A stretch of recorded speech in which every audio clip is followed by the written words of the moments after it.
Morning বন্ধুরা, তোমরা সবাই কেমন আছো? সমাজ লাইফস্টাইলে তোমাদের অনেক অনেক ভালোবাসা। আশা করি তোমরা সবাই খুব ভালো আছো। আমিও খুব ভালো আছি তোমাদের ভালোবাসায়। আজকে রবিবার আর এখন সকাল 8টা মতন বাজে। বেশ কয়েকদিন ধরে কিন্তু টানা বৃষ্টি চলছে। গত 13 বছরের অভিজ্ঞতায় ভাদ্র মাসের শুরুটা কিন্তু যখন হয়, পুরো শরৎকালের আকাশ থাকে, পুজো পুজো ভাব থাকে চারিদিকে। আর ঠিক আজকের দিনে তারও ঠিক দুদিন আগের থেকে কিন্তু আকাশ একদম মেঘে পরিপূর্ণ থাকে, এরকম বৃষ্টি হতে থাকে আর ওয়েদারটা কিন্তু যথেষ্ট পরিবর্তন হয়ে যায়। আর আজকে কিন্তু আমার কাছে একটা বিশেষ দিন। এই বিশেষ দিনটি কিন্তু চলে গেলে আবার আকাশ একদম পরিষ্কার হয়ে যায় আর পুজো কিন্তু একদম দোরগোড়ায় চলে আসে।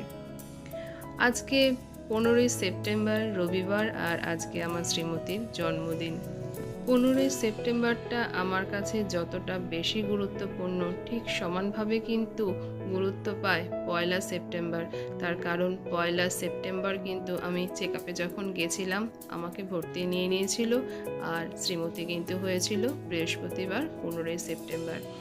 আর প্রত্যেক জন্মদিনেই কিন্তু আমি এই মেনুটা করবই, রেশমি পনির। আমার শ্রীমতী বড্ড ভালোবাসে এই পনিরটি খেতে।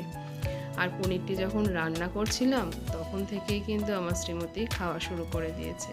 আর আমার কর্তামশাই নিয়ে এসেছে আজকের দিনের জন্য ইলিশ মাছ।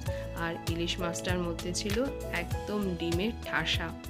ডিমে ঠাসা ইলিশ মাছ খেতে অনেকেরই হয়তো ভালো লাগে, কিন্তু আমার যদি মতামত চাও, আমার একদমই ভালো লাগে না ডিম ভরা ইলিশ মাছ খেতে।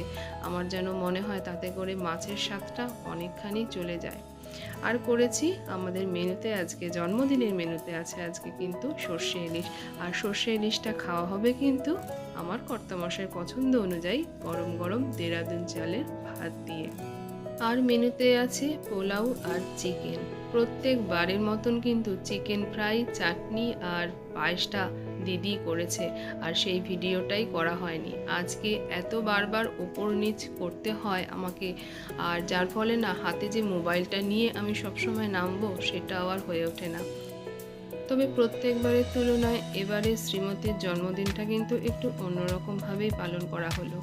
প্রত্যেকবার আমার শ্রীমতীর বেশ কয়েকজন বন্ধুকে বলা হয়, এবারে আর সেরকমভাবে কোনো বন্ধুকেই বলা হয়নি।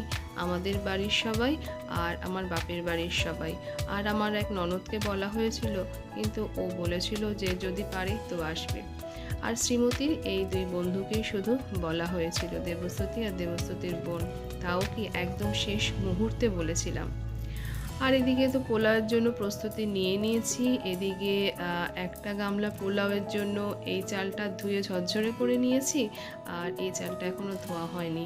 এদিকে ওই চালের পোলাওটা বসিয়ে এটাকে ধুয়ে নেব। আসলে এবছরের প্রিপারেশনটাও ঠিক মন থেকে নিতে পারিনি। নানান রকমভাবে তো মানসিকভাবে বিধ্বস্ত আমরা সবাই হয়ে রয়েছি। আর তাছাড়া এবছর কিন্তু আমাদের কালো সজ যেহেতু চলছে, আর যার জন্য আমরা অসহজটা পালন করছি, তার বয়স কিন্তু ভীষণই অল্প, 22 কি 23 বছরের হবে আমার এক দেওরজি। আর সেরকমভাবে কিছু নাইবা খুলে বললাম, আর সেও কিন্তু ছিল আমার দেওরের একটিমাত্র কন্যা সন্তান। যখন ওই একটিমাত্র কন্যা সন্তান বা একটিমাত্র পুত্র সন্তান, মানে একটিমাত্র সন্তানের কথা যখনই মনে আসে না, বুকটা কোথাও যেন একটা মোচড় দিয়ে ওঠে। আগে কিন্তু এটা হতো না, দিন দিন যত যাচ্ছে সেটা যেন আমার মনে গাঢ় হয়ে উঠছে। সে যাকে, সেই দুঃখের ঘটনাগুলো আর না হলে আজকে এই সুখের মুহূর্তে আমি আর না হলে নাই স্মৃতিরোমন্থন করলাম। আর সেই কারণে কিন্তু এবারের আয়োজনটা খুব একটা বিশালভাবে যদিও কখনো করি না, ওর বন্ধু বান্ধবরাই থাকে, সেই কারণে আর খুব একটা বন্ধু বান্ধবদের সেরকম বলাই হয়নি। আমরা ঘরোয়াভাবেই সাদামাটাভাবেই সেরে ফেলেছি। যদিও আমাদের যে কোনো অনুষ্ঠান কিন্তু, সে জন্মদিন বলো, আমাদের কারোর জন্মদিন বলো কি আমাদের কারোর বিবাহবার্ষিকী বলো, আমরা ঠিক এভাবেই ঘরোয়াভাবেই পালন করি। প্রতি বছর কিন্তু এই ভাদ্র মাসের এই সময়টা আকাশ এরকমই মেঘলা থাকে। এমনকি বেশ কয়েক বছরও এমন হয়েছে আমার বাড়ির সামনের যে রাস্তাটা সেখানে কিন্তু জলও জমে থেকেছে। আর শ্রীমতীর জন্মদিনটি চলে গেলে আবার আকাশ একদম আর এই সময় ওদের পরীক্ষাটাও সদ্য সদ্য শেষ হয়ে যায়। আর যেসব বন্ধুরা আসে ওরা প্রচণ্ডভাবে মজা হই হুল্লোড় করে থাকে। আর তারপরে পরেই কিন্তু পুজোর অনেক কিছু ওদের প্ল্যানিং আলোচনা চলে।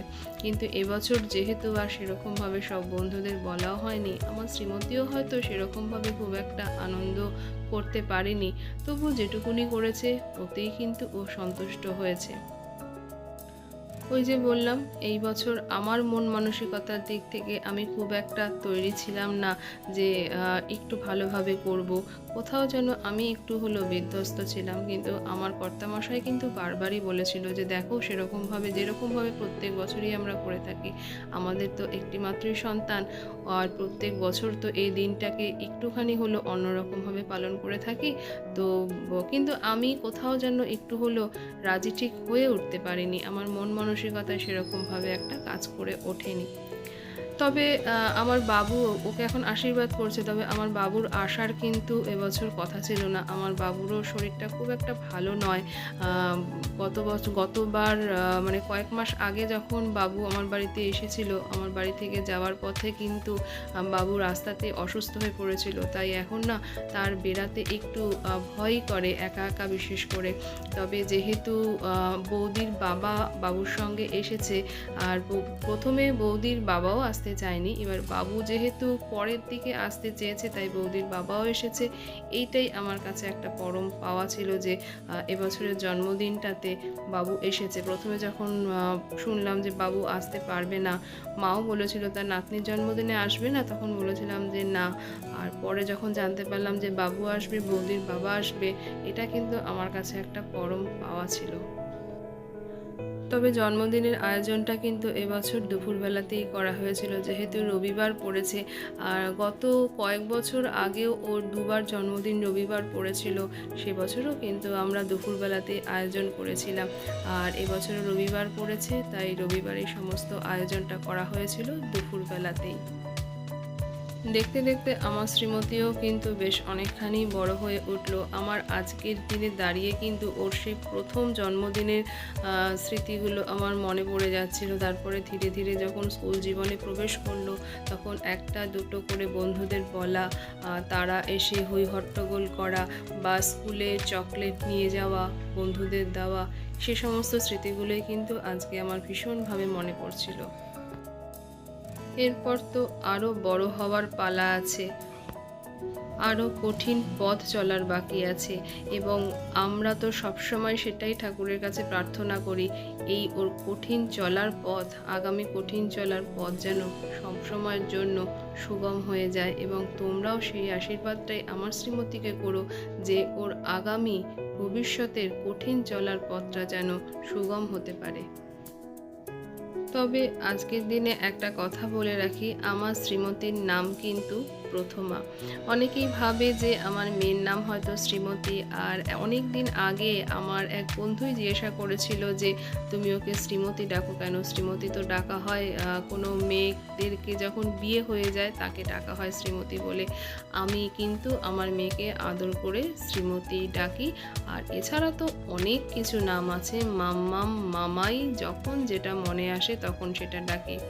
যেটা হয়ে থাকে আমাদের ঘরে, আমার শ্রীমতীকে নিয়ে কিন্তু আমরা 7 জন। আর সেক্ষেত্রে কিন্তু 7 জন মানে শ্রীমতীকে বাদ দিয়ে 6 জন কিন্তু ওকে 6টা নামেই ডেকে থাকে। আর সঙ্গে তো ওর মামা বাড়ি থেকেও ওকে অনেক রকম নামেই ডাকা হয়ে থাকে। তো সেক্ষেত্রে বলে থাকি, প্রথমা নামটা কিন্তু আমার কর্তামশাই দিয়েছিল। আসলে আমার কর্তামশাইয়ের নাম হলো গিয়ে প্রশান্ত, আর আমার নাম সোমা। এই দুজনের নামের সঙ্গে মিল রেখেই নামটা দেওয়া হয়েছিল প্রথমা। এই প্রথমা নামকরণের ক্ষেত্রেও কিন্তু অনেকখানি একটা গল্প আছে, একটা সুন্দর মিষ্টি প্রেমের গল্প আছে।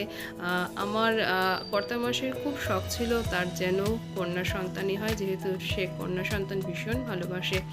আর ভগবান মুখ তুলে চেয়েওছেন, ভগবানের আশীর্বাদে কিন্তু আমাদের কন্যা সন্তানই হয়েছে।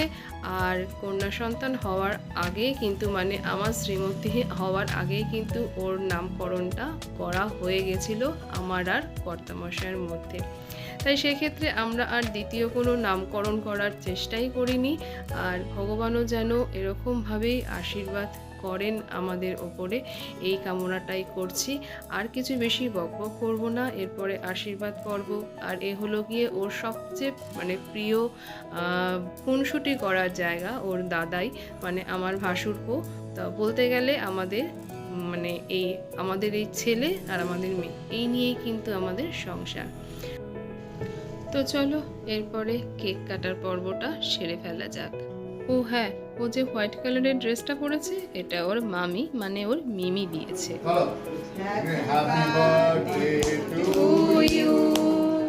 Happy birthday to you, happy birthday dear Prathama, happy birthday to you.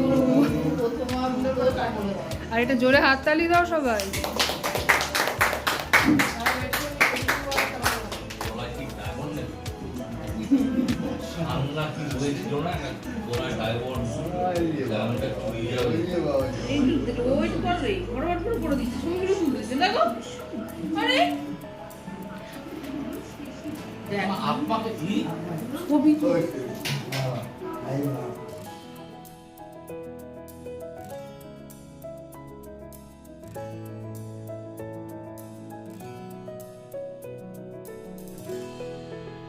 তো চলো এবারে সবাই মিলে খাওয়া দাওয়ার পর্বটা সেরে ফেলা যাক।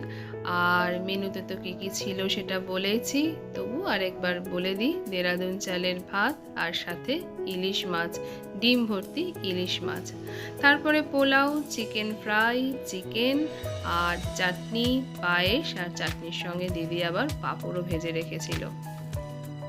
আর সাথে ছিল প্রত্যেকবারের মতন আইসক্রিম। তবে প্রত্যেকবার আমার কর্তামশাই কাপ আইসক্রিম নিয়ে আসে, তবে এবারে নিয়ে এসেছে বার আইসক্রিম। তো চলো সবাই মিলে খাওয়া দাওয়াটা সেরে নেওয়া যাক। আর বাইরে বৃষ্টি কিন্তু অনেকখানি ধরে গেছে, বলতে পারো বৃষ্টি আর পড়ছেই না, তবে আকাশ কিন্তু এখনো মেঘলা হয়ে আছে। আর চলো সবাই মিলে খাওয়া দাওয়াটা সারি। আর আমিও ভিডিওটা এখানেই রাখছি। ভিডিওটা তোমাদের কোথাও যদি এতটুকু হলেও ভালো লেগে থাকে তো ভালোবেসে একটা লাইক করে দিও, কমেন্ট করে জানিও ভিডিওটা কেমন লাগলো। তোমরা সবাই ভালো থেকো, সুস্থ থেকো, সাবধানে থেকো। আবার দেখা হবে তোমাদের সঙ্গে অন্য আরেকটি কোনো ভিডিওর সঙ্গে।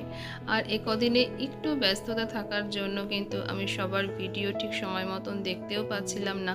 তবে এই আগের দুদিন আমার যে দুটি ভিডিও গেছে, আমি কারোর ভিডিও না দেখা সত্ত্বেও যারা আমার ভিডিওটি এসে কিন্তু দেখে গেছে তাদেরকে অসংখ্য অসংখ্য ভালোবাসা, ধন্যবাদ আমি জানাবো না।